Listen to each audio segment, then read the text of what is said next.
Assalamualaikum warahmatullahi wabarakatuh.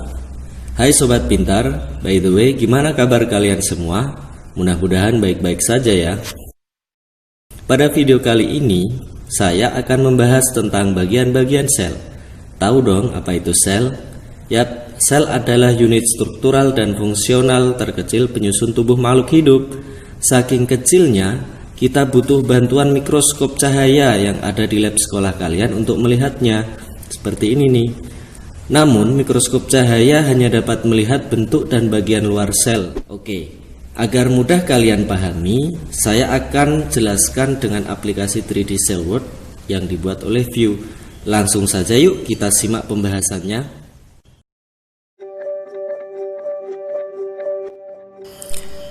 Ini adalah bentuk sel eukariotik dari hewan. Bagian pertama berwarna ungu di tengah adalah nukleolus, atau disebut juga anak inti. Fungsinya untuk merakit ribosom. Faktanya, nukleolus adalah struktur terbesar yang ada di dalam inti sel. Ukurannya berkisar antara 3-5 mm. Sebagai perbandingan, 1 mm itu setara dengan 1/1 juta mm.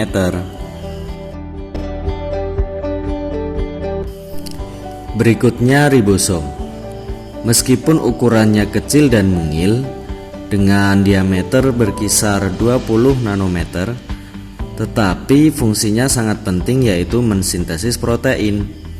Bahkan dalam gambar 2 dimensi biasanya hanya digambar seperti titik saja.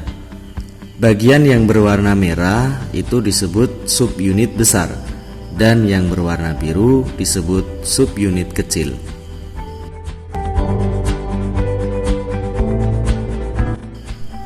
Bagian ketiga adalah membran sel, berbentuk seperti selaput tipis yang transparan. Fungsinya adalah sebagai pelindung bagian dalam sel. Ibarat semangkuk bakso, membran sel berperan seperti mangkuk agar isinya tidak tumpah kemana-mana. Membran sel juga bersifat semipermeabel agar zat-zat yang tidak dibutuhkan tidak bisa masuk.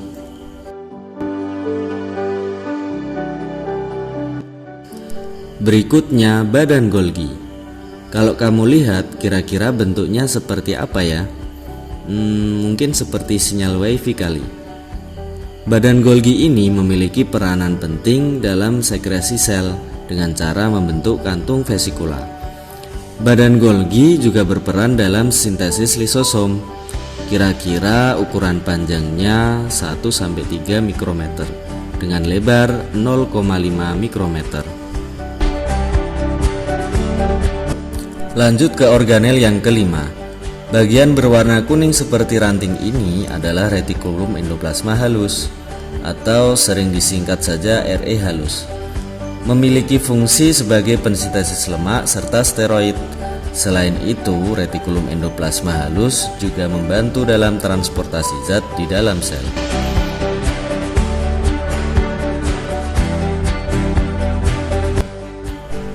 Bagian yang keenam adalah lisosom. Lisosom hanya kita temukan pada sel hewan saja. Organel yang dibentuk oleh badan Golgi ini memiliki bentuk bulat dengan diameter kurang lebih 1,5 mikron. Lisosom sendiri berperan aktif dalam fungsi imunitas karena organel ini berisi enzim-enzim hidrolitik. Sehingga organel ini banyak kita temukan di dalam sel darah putih yang berperan mencerna bakteri atau patogen yang masuk menyerang tubuh kita. Berikutnya sentriol. Organel yang berbentuk seperti sedotan ini berfungsi memfasilitasi pembelahan sel, khususnya pemisahan kromosom. Sentriol sendiri berdiameter 250 nanometer dan memiliki panjang 150 hingga 500 nanometer. Sentriol dapat kita temukan pada sel eukariotik selain pada jamur dan tumbuhan. Sehingga sentriol merupakan organel yang membedakan sel hewan dan sel tumbuhan. Bagian ke-8 ialah kromosom. Kromosom secara garis besar bisa kita sebut sebagai kumpulan DNA. DNA sendiri merupakan benang-benang penyusun kromosom yang menyimpan informasi herediter atau bisa disebut pembawa sifat keturunan. Sifat yang diturunkan dari orang tua kepada anaknya. Misalnya warna mata, kulit, bentuk tubuh, tinggi badan, dan lain-lain. Saking banyaknya informasi tersebut, benang-benang kromosom ini sangat panjang. Bahkan jika diuraikan, panjangnya bisa sampai 1,8 meter loh. Jumlah kromosom yang dimiliki manusia adalah 23 pasang. Pada hewan dan tumbuhan jumlahnya sangat bervariasi. Perubahan sedikit saja pada urutan DNA kita akan berdampak ketidaknormalan pada tubuh kita. Bagian yang berbentuk seperti perahu ini adalah mitokondria.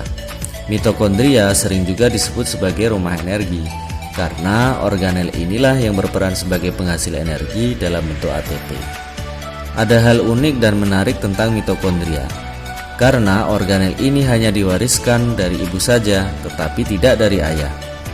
Bahkan ada hipotesis yang menyatakan mitokondria itu dulunya adalah bakteri, kemudian berendosimbiosis dengan sel eukariotik.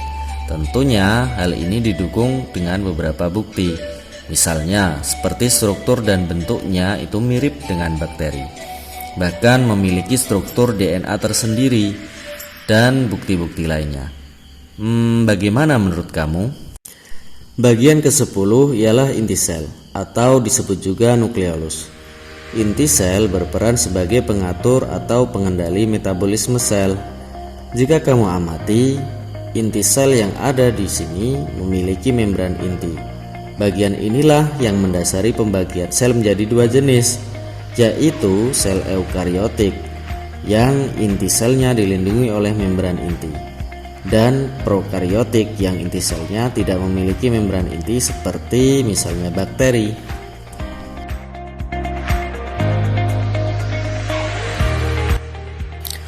Bagian yang terakhir adalah retikulum endoplasma kasar.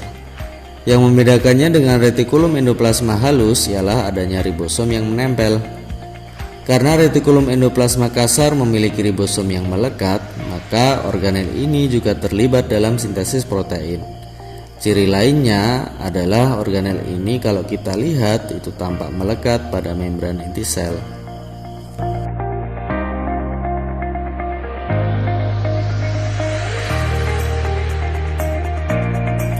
Gimana? Sudah paham?